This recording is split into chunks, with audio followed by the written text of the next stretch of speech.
দিল্লির অপতৎপরতা ও বাংলাদেশের ভবিষ্যৎ, আবারও কি ফিরছে স্বৈরশাসন? বাংলাদেশের রাজনৈতিক পট পরিবর্তনের পর সাবেক প্রধানমন্ত্রী শেখ হাসিনা ভারতে আশ্রয় নিয়েছেন। সম্প্রতি বিভিন্ন গণমাধ্যমের প্রতিবেদনে দাবি করা হয়েছে, নয়াদিল্লিতে তাকে শুধু আশ্রয় দেওয়া হয়নি, বরং একটি পূর্ণাঙ্গ রাজনৈতিক কার্যালয় পরিচালনার সুযোগ করে দেওয়া হয়েছে। গণমাধ্যমের এক প্রতিবেদন অনুযায়ী এই কার্যালয়কে হাসিনা সেক্রেটারিয়েট হিসেবে উল্লেখ করা হচ্ছে, যা ভারত বাংলাদেশ দ্বিপাক্ষিক সম্পর্কে নতুন করে উত্তেজনা তৈরি করেছে। প্রতিবেদন অনুযায়ী দিল্লির চাণক্যপুরীর একটি সুরক্ষিত ভবনে শেখ হাসিনার এই নতুন রাজনৈতিক কার্যালয় স্থাপন করা হয়েছে। সেখানে আধুনিক প্রযুক্তি, গোপন বৈঠকখানা এবং এনক্রিপ্টেড যোগাযোগ ব্যবস্থা রয়েছে। এই কার্যালয় থেকেই তিনি তার দলীয় কার্যক্রম পরিচালনা করছেন বলে অভিযোগ উঠেছে।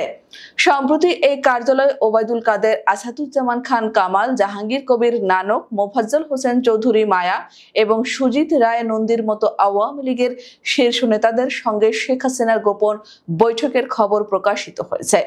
বৈঠকে আওয়ামী লীগের ভবিষ্যৎ কর্মপন্থা ও বাংলাদেশে পুনরায় ক্ষমতায় ফেরার কৌশল নিয়ে আলোচনা হয়েছে বলে জানা গেছে।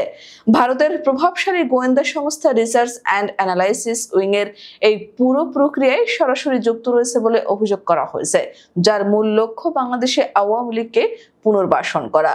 এই ঘটনাকে কেন্দ্র করে ভারত ও বাংলাদেশ সম্পর্কের ঐতিহাসিক প্রেক্ষাপট নতুন করে আলোচনায় এসেছে। রাষ্ট্রবিজ্ঞানী ডক্টর দিলারা চৌধুরী মনে করেন, 1971 সালের মুক্তিযুদ্ধের পর থেকে ভারত চেয়েছে বাংলাদেশ তাদের প্রভাব বলয়ের মধ্যে থাকুক।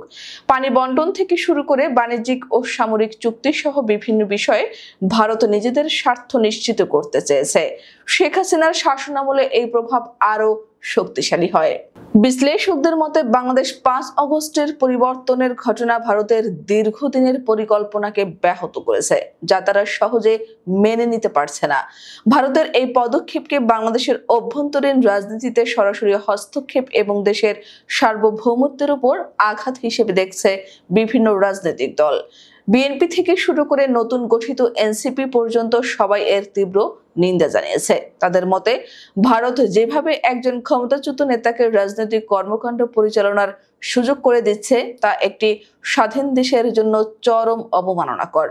এই পরিস্থিতিতে বাংলাদেশের জাতীয় ঐক্যের প্রয়োজনীয়তা সবচেয়ে বেশি অনুভূত হচ্ছে। ভূ রাজনৈতিক বিশ্লেষক মাহাদি হাসান মনে করেন, যদি ভারত বাংলাদেশের উপর তাদের সিদ্ধান্ত চাপিয়ে দিতে চায়, তবে দল মত নির্বিশেষে সকল পক্ষকে ঐক্যবদ্ধভাবে প্রতিরোধ গড়ে তুলতে হবে। কৃষক, শ্রমিক, ছাত্র সহ সর্বস্তরের মানুষকে জাতীয় স্বার্থে এক হতে হবে।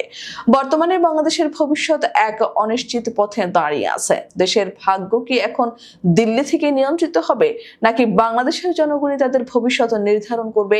সেই প্রশ্নই এখন বড় হয়ে দেখা দিয়েছে। এই সংকটময় মুহূর্তে জাতীয় ঐক্যই হতে পারে বাংলাদেশের সার্বভৌমত্ব রক্ষার একমাত্র উপায়।